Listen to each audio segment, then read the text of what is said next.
Ça faisait longtemps que tu l'attendais, voilà enfin la vidéo sur les cuisses. On ne va pas trop se prendre la tête sur les précisions concernant le travail des jambes. Aujourd'hui, je te réserve ça pour une autre fois. Ce que tu dois retenir, c'est que je vais te présenter l'exercice qui pour moi est le plus efficace pour avoir des jambes énormes, tout en limitant au maximum les blessures. Cet exercice dont je te parle, c'est le front squat. Il s'agit d'une variante du squat où plutôt que de déposer la barre au niveau du dos, tu vas la déposer sur l'avant des épaules. Tout d'abord, pourquoi le front squat plutôt que le squat classique, aussi appelé back squat? Premièrement, il sera beaucoup moins traumatisant pour le bas du dos. En effet, étant donné que la barre est posée devant, le centre de gravité se déplace, ce qui va te permettre de squatter en gardant le dos beaucoup plus droit par rapport au sol, ce qui va fortement limiter les tensions au niveau vertébral. Et deuxièmement, de par la position beaucoup plus intéressante, la souplesse nécessaire pour faire un bon front squat sera beaucoup plus facile à acquérir. Il sera beaucoup plus simple pour toi de le travailler dans une amplitude optimale. Passons maintenant à l'aspect technique. Tout d'abord, la position de la barre. Dans tous les cas, la barre devra être posée de façon stable sur tes épaules et bien collée contre ton cou. Pour la position des mains, tu as deux possibilités. Soit tu emploies la technique haltérophilie, donc les mains sont positionnées un petit peu plus larges que les épaules et ensuite tu montes les coudes afin d'avoir la barre bien placée. Cette variante nécessite un minimum de souplesse au niveau du triceps et du grand dorsal. C'est également possible que tu aies des tensions au niveau du poignet dans un premier temps, mais ça passera très vite. Quoi qu'il en soit, je considère que cette position de main est de loin la meilleure.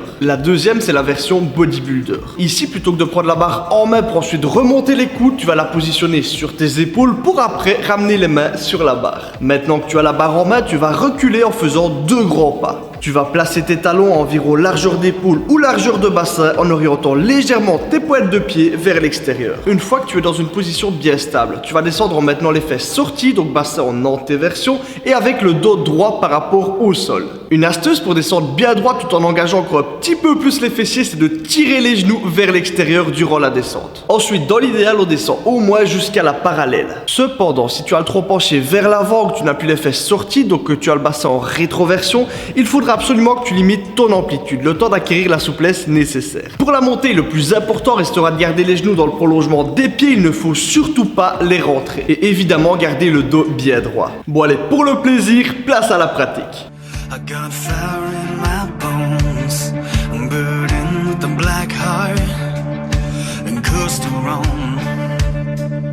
Life feel the sunshine, it's cold on my face, forbidden fruit on my tongue, it's sweet to the taste. And you can try and kill me, try and gun me down, shoot your pistol at me, I laugh at the sound, and as I walk through the valley of the shadow of death, I'll come out of the valley without shadows last breath. And when safety comes to call, there'll be no fear in my eyes. Let the reaper come find me, there'll be trouble on the rise. Je vais maintenant te présenter quelques étirements que tu pourras faire afin d'améliorer ta mobilité et avoir un mouvement plus propre. Le premier sera destiné à la mobilité des chevilles. Tu places ton pied à une certaine distance d'un montant et ensuite tu viens y coller toute ta cuisse. Ne colle pas uniquement ton genou, ça risquerait de lui imposer trop de stress. Ensuite, petit à petit, tu recules ton pied afin de gagner un petit peu en amplitude. Tu peux maintenir cet étirement 30 à 60 secondes et ce 2 à 3 fois. Tu peux le faire avant ta séance, après, voire en dehors. Après ça, étirement du psoas afin de garder plus facilement le bassin en antéversion.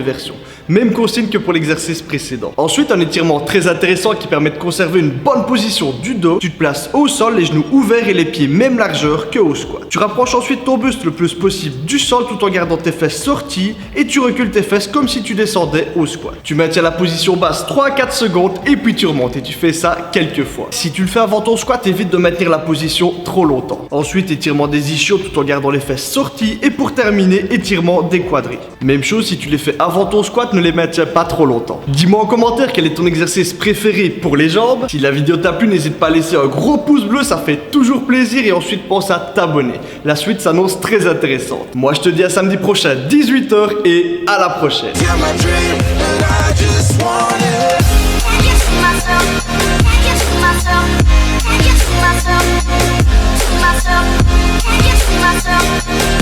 Myself.